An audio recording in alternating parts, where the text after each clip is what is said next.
जो counter attack अगर होगा तो वो काउंटर प्रोडक्टिव होगा, इसका मतलब क्या है? अभी तक सारे जितने नतीजे हुए हैं अटैक के, माओइस्टों के नाम पर इन्होंने निर्दोष और निहत्थे आदिवासियों को मारा। सबसे ताजा उदाहरण लास्ट ईयर 28 जून का है। चिदम्बरम साहब कह रहे हैं, द देन होम मिनिस्टर, कि हमने फर्स्ट एवर सक्सेस हासिल किया 17 हार्डकोर माओइस्ट को मार के। उनकी पूरी बड़ी प्लानिंग करके उन्होंने एक गांव को सारकेगुड़ा को घेरा कई महीनों के तैयारी के बाद, और वहां उन्होंने मार दिया। वो आदिवासी रात को बैठ करके बीच पंडुम बना रहे थे सीड फेस्टिवल, और भारत का गृह मंत्री कह रहा है और सीआरपीएफ का डायरेक्टर कह रहा है विजय कुमार, जिसको अभी एडवाइजर बना दिया उड़ीसा का, झारखंड का, कि हमने माओइस्टों को मार दिया, हार्डकोर माओइस्टों को। उसमें 5 स्कूल जाने वाले बच्चे थे, स्कूल जाने वाले बच्चे, उनको कह रहे हैं कि हमें माओइस्टों को मारा। मान लो गलती से मार दिया तुमने, तो जुडिशियल इंक्वायरी कराई तो कहां है रिपोर्ट? एसडीएम की लोकल इंक्वायरी कहां है रिपोर्ट? मैं मांग रहा हूं आरटीआई में, मुझे कोई रिपोर्ट नहीं मिल रहा है। ठीक है, अभी 18 मई को 8 आदिवासियों को मार दिया उसी बीजापुर के बेहाट समेटा गांव में। मैं एक छोटे छोटे उदाहरण दे के बता रहा हूं, पूरे देश के अंदर माओवादी ऑपरेशन के नाम पर, ऑपरेशन ग्रीन हंट के नाम पर माओवादी बहुत कम मारे जा रहे हैं। रियल माओवादी जो निर्दोष आदिवासी हैं वो मारे जा रहे हैं। अभी मैं बता रहा हूं कम से कम 5000 निर्दोष आदिवासी जेलों में बंद हैं, उड़ीसा, झारखंड और छत्तीसगढ़ के। Only 3 states, more than 5000 for more than 5 years। अब ये क्या मैसेज दे रहा है? इससे एलियनेशन बढ़ेगा कि नहीं बढ़ेगा?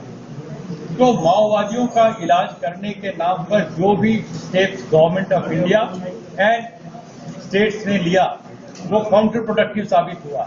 इससे माओवाद कम नहीं हुआ, बढ़ा है।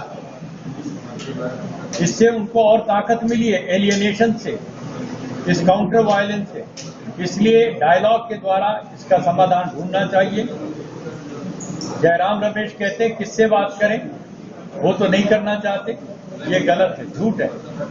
उन्होंने चिट्ठी लिख करके दिया, मेरे पास बैग में उनकी चिट्ठी मौजूद है। चिरपुरी राजकुमार एलियस आजाद, जो spokesperson for the communist party of India Marxist Maoist, उसमें लिखा है कि yes, we welcome the peace process, we want negotiations, we want to have a ceasefire not just for 72 hours but for 3 to 6 months। ये उसने खुद offer किया, और उसमें उन्होंने अपना बताया भी है कि आदिवासियों पर जो अत्याचार हो रहे हैं उसको लेकर के हम भी चाहते हैं कि पीस प्रोसेस, पीस नेगोशिएशन होना चाहिए। आपका रोल क्या होगा सर? आपका रोल क्या होगा सर? आपका रोल किसको दिया, कब दिया? मुझे दिया 31 मई 2010 की चिट्ठी है। 2010 का? 2010 को 31 अभी छत्तीसगढ़ इंसिडेंट के बाद आपका रोल क्या होगा, आप सोचते हैं? मैं पूरे देश में जाकर के ये कहना चाहता हूं कि वायलेंस का जवाब काउंटर वायलेंस नहीं हो सकता।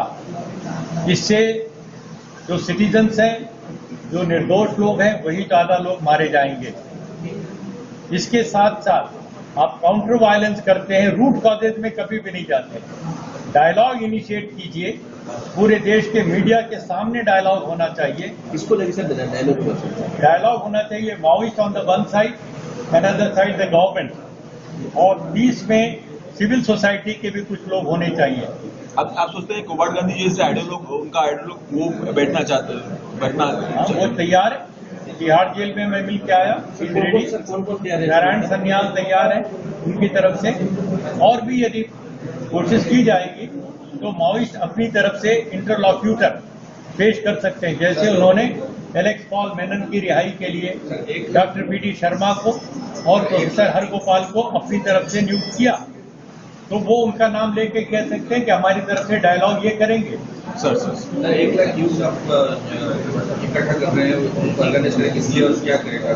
1 लाख यूथ को हम ऑर्गेनाइज करेंगे, उसमें से ज्यादा आदिवासी समाज से होंगे जो नॉन वायलेंट स्ट्रगल के लिए सत्य और अहिंसा, ट्रुथ एंड नॉन वायलेंस, इसको अपने जीवन का आधार मिशन बना करके वो स्ट्रक्चरल वायलेंस के खिलाफ लड़ाई लड़ेंगे, सर, आज एक- शराब के खिलाफ लड़ाई लड़ेंगे सर, हाँ? सर- और इस तरह जो जंगलों में माइनिंग माफिया है इसके खिलाफ लड़ाई लड़ेंगे, नॉन वायलेंटली लड़ेंगे। सर- माओवादी अपना लड़ रहे हैं अपने तरीके से। सर आज एनआईए का एक रिपोर्ट आ रहा है कि जो वायलेंस हुआ इसमें कांग्रेस का भी शामिल है, उनका फैक्शनलाइजेशन एक कारण है कि वो खबर देते रहते हैं। आज एनआईए के इससे एक रिपोर्ट आया। देखिए, आज वो जो रिपोर्ट आया है वो इंटरव्यू रिपोर्ट हो सकता है या और भी कुछ लीक हुआ हो सकता है। अभी तक जांच चल रही है, रिपोर्ट आने दीजिए, और उस रिपोर्ट के ऊपर गवर्नमेंट ऑफ इंडिया के पास सारे पावर्स हैं। यदि उनको लगता है कि वो छत्तीसगढ़ गवर्नमेंट की नालायकी से हुआ, नहीं, गवर्नमेंट का बात नहीं, नहीं, कांग्रेस पार्टी के अंदर जो मैं कह रहा हूँ, यदि एनआईए की रिपोर्ट कहती है कि छत्तीसगढ़ गवर्नमेंट ने सिक्योरिटी पूरा नहीं दिया, जो भी गवर्नमेंट की गलती से, तो गवर्नमेंट ऑफ इंडिया के पास पावर है आर्टिकल 356 में प्रेसिडेंट रूल लाने का। यदि एनआईए की रिपोर्ट कहती है कि नहीं, छत्तीसगढ़ गवर्नमेंट क्लीन है, पार्टी के अंदर के आपस के लीडरशिप के झगड़े में वो मारे गए, तो फिर कांग्रेस पार्टी को इसकी जिम्मेदारी लेनी पड़ेगी कि आप लोग आपस में कॉन्स्पिरेसी वगैरह करके इस तरह का वायलेंस क्यों करा रहे हैं। लेकिन अभी प्रोब होने दीजिए और उसकी रिपोर्ट आने दीजिए, अभी उसे अटकल नहीं लगाना। सर, चीफ मिनिस्टर और गवर्नर में राज्यपाल जो बोल रहे हैं सर आदिवासी होना चाहिए, किस एंगल से? चीफ मिनिस्टर और गवर्नर में एक आदिवासी होना चाहिए, एक ट्राइबल होना चाहिए। हाँ। मैं ये मानता हूँ कि जो आदिवासी स्टेट्स हैं लाइक उड़ीसा, झारखंड एंड छत्तीसगढ़, ये इन स्टेट्स में एक आइदर चीफ मिनिस्टर और governor should be a tribal. और ये मांग मैंने आज से 1 साल पहले उठाई थी, राष्ट्रपति से मिलकर के उठाई थी, छत्तीसगढ़ के संदर्भ में उठाई थी कि मैंने कहा शेखर दत्त को वापस लाओ और वहां पर कोई ट्राइबल गवर्नर भेजो। किसका नहीं सर? अभी उड़ीसा में फॉर्चुनेटली एक ट्राइबल गवर्नर आए हैं, मैं इसको वेलकम करता हूं, लेकिन इनके पास जो पावर्स हैं राज्यपाल जमीर साहब के पास, उसको पढ़े, वो 5th शेड्यूल 6th शेड्यूल में जो पावर्स हैं उनको लागू करें ईमानदारी के साथ। ट्राइबल एडवाइजरी काउंसिल गठित करें, ऑटोनोमस रीजन बनाएं, वहां पर जज जितना हो सकता है, माइनिंग राइट्स ट्राइबल कम्युनिटीज को दें। यदि ये सब करते हैं as a tribal governor of Orissa, ये एक एग्जाम्पल होगा पूरे भारत के लिए, सारे गवर्नर्स के लिए। नहीं करते हैं, ऐसे गवर्नर को भी रिकॉल करना चाहिए राष्ट्रपति को और कहना चाहिए कि governor they are not carrying out their constitutional mandate.